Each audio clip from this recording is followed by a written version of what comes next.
सबसे पहले 10,000 सब्सक्राइबर पूरे होने के लिए आप सभी को बहुत बहुत धन्यवाद। अब वीडियो बहुत जल्दी जल्दी अपलोड होगा क्योंकि एग्ज़ाम बहुत नज़दीक है। तो हमसे जुड़े रहिए और हमसे जुड़े रहने के लिए हमारे वीडियोस का नोटिफिकेशन आप तक पहुंचे, इसलिए हमारे चैनल को सब्सक्राइब कर दें। लाल कलर से सब्सक्राइब लिखा होगा और सब्सक्राइब करने के बाद जो बेल आइकॉन आएगा उसे भी प्रेस कर दें ताकि हमारा वीडियो आप तक पहुंच जाए। और वीडियो को लाइक कर दें। लाइक करने से वीडियो आप तक जल्द से पहुंचेगा और वीडियो अगर अच्छा लगे तो प्लीज़ लाइक करें। चलिए शुरू करते हैं। ये समरी है ए चाइल्ड इज़ बॉर्न का, जो लिखा गया है जर्मेन ग्रियर के द्वारा।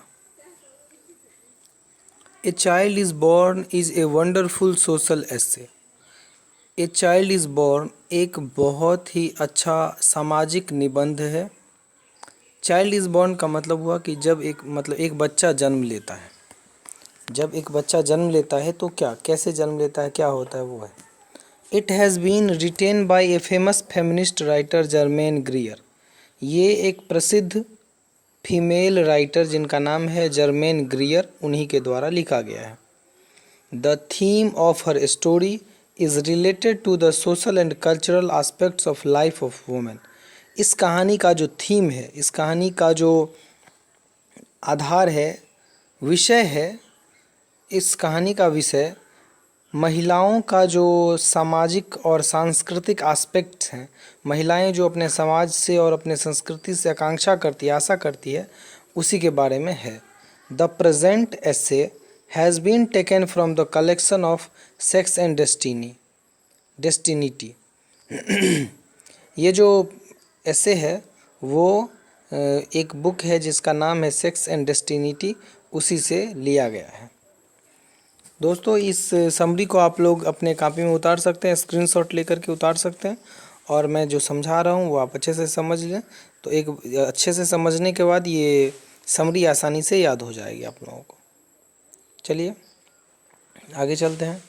इन the present essay the writer describes the cultural peculiarities artist of the East and the West regarding childbirth and parents-child relationship।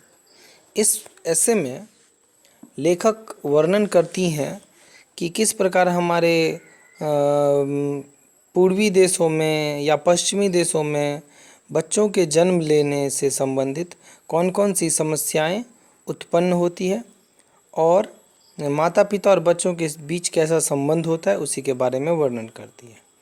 She also describes about the, यहाँ पे the होगा, she also describes about the process of child born and the problem of mother in rural areas। वो बच्चे कैसे जन्म लेते हैं उसके प्रक्रिया के बारे में भी वह बात करती है, वर्णन करती है, और ग्रामीण इलाकों में माँ को क्या कौन कौन सी समस्याएं उत्पन्न होती है उसके बारे में बताती हैं।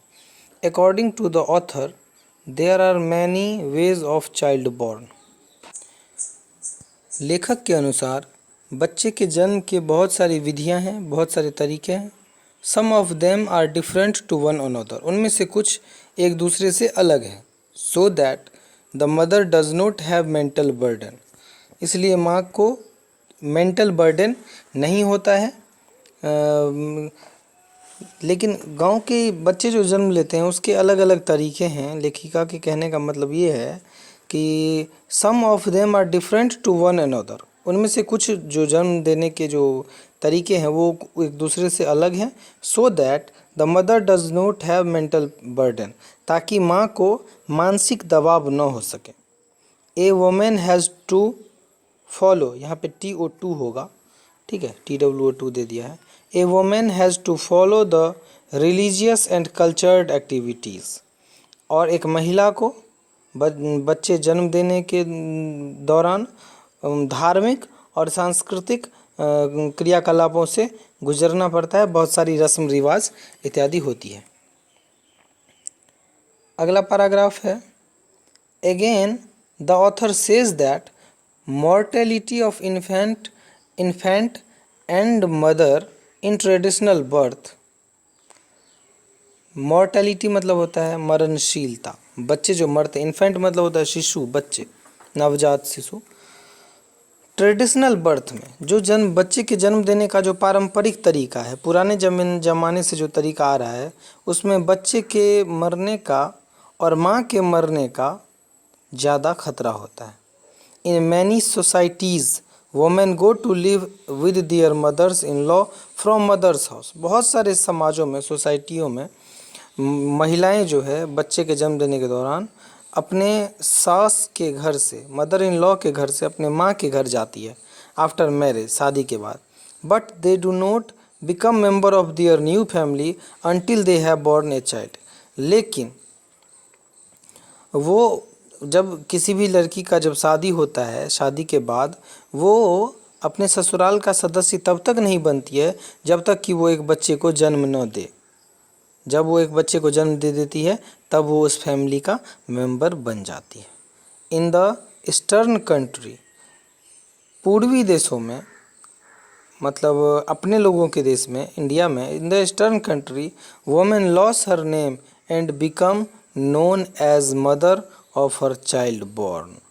माँ अपना नाम खो देती है और बच्चे के नाम से जानी जाती है, बच्चे के माँ के रूप में जानी जाती है। There is a tradition in Bangladesh, Bangladesh में एक परंपरा है, if her parents are alive, अगर उनके माता पिता जिंदा हैं, मतलब जो महिला बच्चे को जन्म दे रही है उसके माता पिता अगर जिंदा हैं, she goes to mother's house for the last few months of child born. वो बच्चा जन्म देने के कुछ महीने पहले अपने माता पिता के घर चली जाती है। There she finds a lot of love and care, वहाँ पर उसे बहुत सारा प्यार और रख रखाव मिलता है। When the children under the 5 they are looked after by the whole family, जब बच्चा 5 साल का होता है तब उसे पूरे परिवार के द्वारा उसका देखभाल किया जाता है। लास्ट पैराग्राफ है, इन दिस वे, इस प्रकार, ऑथर सेज दैट, लेखिका कहती हैं कि the main problem of modern technology in the rural areas, modern technology का मुख्य समस्या है गाँव में, क्योंकि गाँव में मॉडर्न टेक्नोलॉजी नहीं पहुंच पाती है, नहीं है, ताकि उससे क्या होता है, मॉडर्न टेक्नोलॉजी से माँ और बच्चे को बचा लिया जाता है किसी भी हालत में, लेकिन परंपरागत जो तरीका है उसमें खतरा रहता है ज़्यादा। In the absence of modern technology, the child and mother have to face a lot of problems. Modern technology, आधुनिक तकनीक के अभाव में माँ और बच्चे को बहुत सारी समस्याओं का सामना करना पड़ता है। तो कैसा लगा ये ऐसे आप लोगों को? आप लोग लिख सकते हैं और ऐसे की तैयारी करें। ऐसे को अच्छे से तैयारी करना है, इससे आपको ऑब्जेक्टिव क्वेश्चन सॉल्व करने में भी मदद मिलेगा। वीडियो लगातार आएगा, जुड़े रहें हमसे और प्लीज़ कमेंट करके बताएं कि अगला वीडियो किस पर होना चाहिए। Thank you so much, take care और पढ़ाई पे ध्यान दीजिए, एग्ज़ाम नज़दीक है।